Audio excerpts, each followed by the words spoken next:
स्वागत है आप सभी का विवेक पाठशाला में। आज की कक्षा में हम लोग आचार्य हजारी प्रसाद द्विवेदी की प्रमुख एक चर्चित निबंध नाखून क्यों बढ़ते हैं उस पे हम लोग अपनी बातचीत करेंगे। नाखून क्यों बढ़ते हैं आचार्य हजारी प्रसाद द्विवेदी की यह एक ललित निबंध है। ललित निबंध उससे कहा जाता जिसमें हृदय पक्ष की प्रधानता अधिक मात्रा में रहती। हम लोग अपनी बातचीत का केंद्र बिंदु नाखून क्यों बढ़ते हैं उस पे केंद्रित करेंगे। आचार्य हजारी प्रसाद द्विवेदी की नाखून क्यों बढ़ते हैं ललित निबंध, जिसका प्रकाशन वर्ष 1951 ईस्वी में हुआ और यह कल्प लता नामक निबंध संग्रह में संग्रहित है।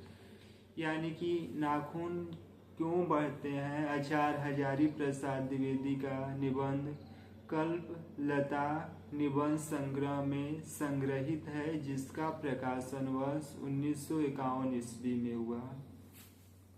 पुनः समझेंगे कि यह कल्पता नामक निबंध संग्रह में संग्रहित है, जिसका प्रकाशन वर्ष 1951 ईस्वी में हुआ।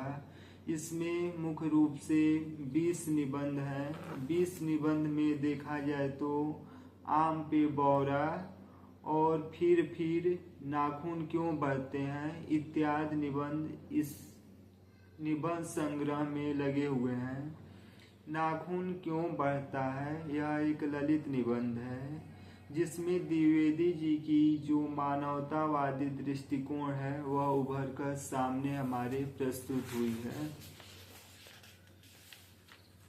इस निबंध के माध्यम से देखा जाए तो आचार्य हजारी प्रसाद द्विवेदी ने सामाजिक, राजनीतिक और भाषा ज्ञान, रहन सहन विभिन्न पहलुओं पे इन्होंने बखूबी रूप से विचार विमर्श किया है। इस निबंध के माध्यम से आचार्य हजारी प्रसाद द्विवेदी वैज्ञानिकों की उन उपलब्धियों को भी वह गिनाते हैं जिसके दौरान हिरोशिमा और नागासाकी पे जघन्य अपराध के लिए परमाणु बम प्रस्तुत किया गया है। यानी कि आचार्य हजारी प्रसाद द्विवेदी अपने इस निबंध के माध्यम से वैज्ञानिकों की उन सभी उपलब्धियों को भी यह बखूबी रूप से पाठकों के समक्ष प्रस्तुत करते हैं, जिससे मानवता पर यानी कि हिरोशिमा और नागासाकी पे जो भी उसके वैज्ञानिक दुष्प्रभाव थे देखने को मिले। वस्तुतः इस निबंध के माध्यम से मानव संस्कृति के क्रमिक विकास और वैज्ञानिक आलोक से बढ़ती हुई नरसंहार पे भी प्रश्न उठाया गया है। यानी कि इस निबंध के माध्यम से यह बताया गया है कि मनुष्य की जो मानवीय सभ्यता है वह विकास के किस शिखर पे पहुंच रही है, उस पे भी इन्होंने बखूबी रूप से बात की है। निबंध में नाखून क्यों बढ़ते हैं यह सवाल लेखक के उनकी छोटी लड़की पूछती है। यानी कि नाखून क्यों बढ़ते हैं यह सवाल लेखक की जो छोटी लड़की है यह प्रश्न पूछती है। आज से हजारों वर्ष पूर्व, यानी कि जब मनुष्य वनवास में निवास करता या जंगल में निवास करता था, तो नाखून हथियार के रूप में प्रायः प्रयोग किया जाता। वहाँ पे उस समय नाखून को बढ़ना और नाखून को संवारना, सजाना, विभिन्न प्रकार की कला आकृतियों का प्रयोग किया जाता और नाखून के ही माध्यम से मनुष्य अपनी सुरक्षा करता था। लेकिन जैसे जैसे सभ्यता का विकास हो रहा है वह नाखून को काटना शुरू कर देता है। हजारी प्रसाद द्विवेदी नाखून को प्रायः निर्जल, अपराधी और ब्याहा की संज्ञा देते हैं कि इसे कितनाहू भी बार काटा जाए, लेकिन यह अपनी मूल प्रवृत्ति के माध्यम से पुनः यह बढ़ना शुरू कर देता है। इस निबंध के माध्यम से जो भी प्राणी विज्ञान के अनुसार नाखून का बहना सहजावृत्ति है और नाखून का काटना मनुष्य की मनुष्यता का निशानी है। यानी कि प्राणी विज्ञान के अनुसार नाखून का बढ़ना सहजावृत्ति है और मनुष्य नाखून को काटता है, यानी कि मनुष्यता का यह विकास क्रम है। लेखक इस बात से चिंतित है कि मनुष्य अपने नाखून को तो काट चुका, लेकिन उसके अंदर जो दबी हुई पशुवश वृत्तियां हैं वह पुनः बढ़ना शुरू कर दी हैं। अन्यथा आज वर्तमान समय में हथियारों का होड़ नहीं लगा रहता। इस बात को लेकर लेखक बहुत ही चिंतित है।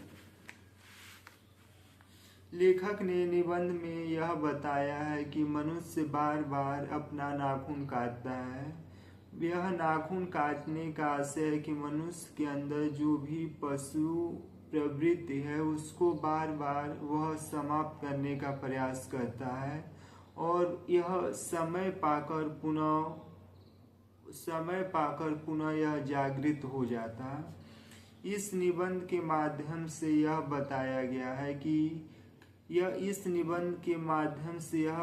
गया है कि वात्सायन के जो काम सूत्र हैं, यानी कि वात्सायन के जो भी काम सूत्र हैं, उससे पता चला है कि आज से 2000 वर्ष पूर्व मनुष्य नाखून को विभिन्न आकृतियों के माध्यम से, जैसे त्रिकोण, वर्ताकुलूर और चंद्राकुल, विभिन्न प्रकार के शैलियों से वह नाखून को सजाता था और इसके साथ साथ मोम और अलता से यह नाखून को प्रायः चिकना बनाता था।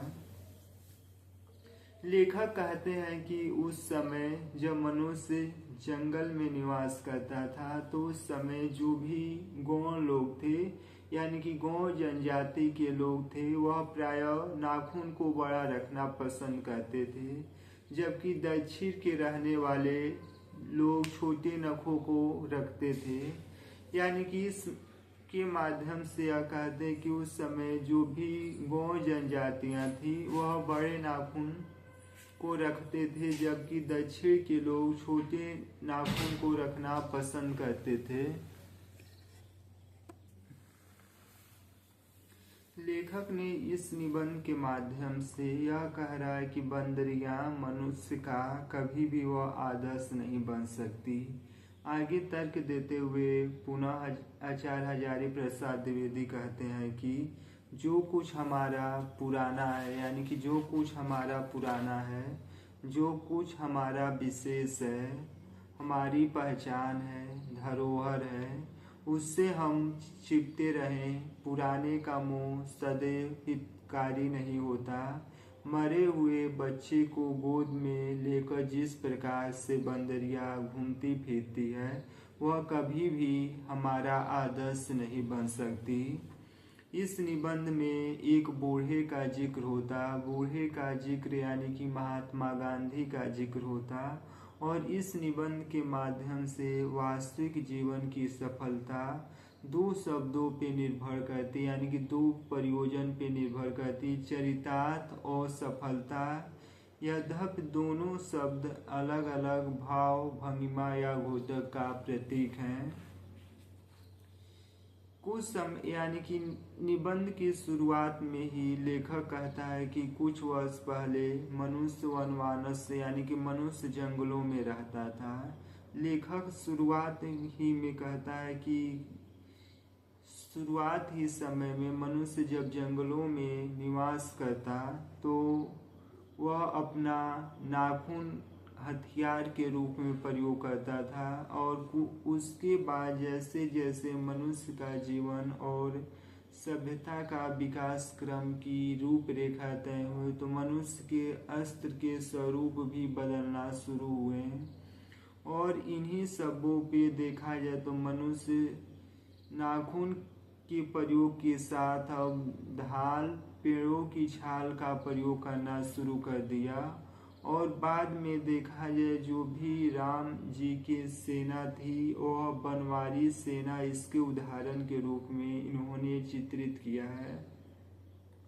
इसके बाद में जो भी हदियों के हथियार थे उन हथियारों को बनाने की परंपरा शुरू हुई और ऐतिहासिक रूप से देखा जाए तो महर्षि दधीची की जो हड्डी का ब्रज बना था वह इंद्र के पास था।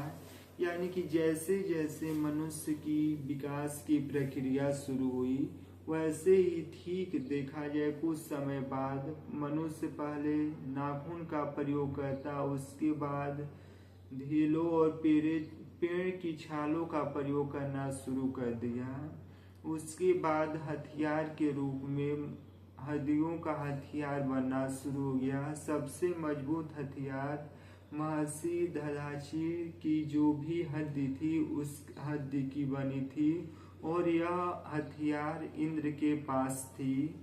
अंततः कहा जा सकता है कि इस निबंध के माध्यम से आचार्य हजारी प्रसाद ने मनुष्य की जो मनुष्यता है उस पे इन्होंने व्यंग के माध्यम से अपनी बात को रखा है। आज के लिए इतना ही, धन्यवाद।